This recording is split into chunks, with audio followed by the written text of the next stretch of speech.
the most expensive and valuable Pokemon cards in the world. When Pokems were at the peak of success, Charizard was undoubtedly a fan favorite. This card was among the most sought after. He also stood up to the various reprints, always loudly received, in various editions.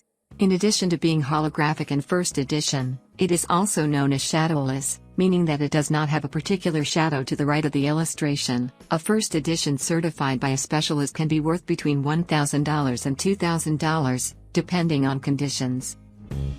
During the second generation, the so-called shiny Pokemon were introduced, a version with a different color palette that made the specimens very rare. In its first edition version and in perfect quality, it is worth about $5,000. Black triangles were applied to the writing first edition at a later time, as, most likely, the first editions of that box were no longer produced in the factory where they were printed. However, it seems that very few have been printed, only for a few hours, consequently they have become very rare. A sealed one is worth very high figures, even touching $9,000.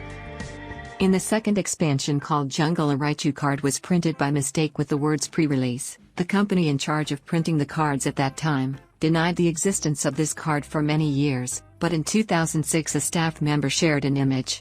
Of the 100 created by mistake, only a dozen remain in circulation, with a value of over $9,000 each.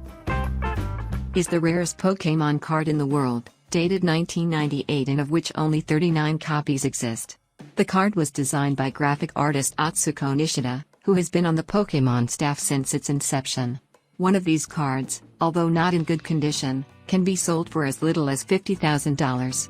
If in perfect condition, however, the price can rise. In fact, one of these was sold at auction for around $200,000.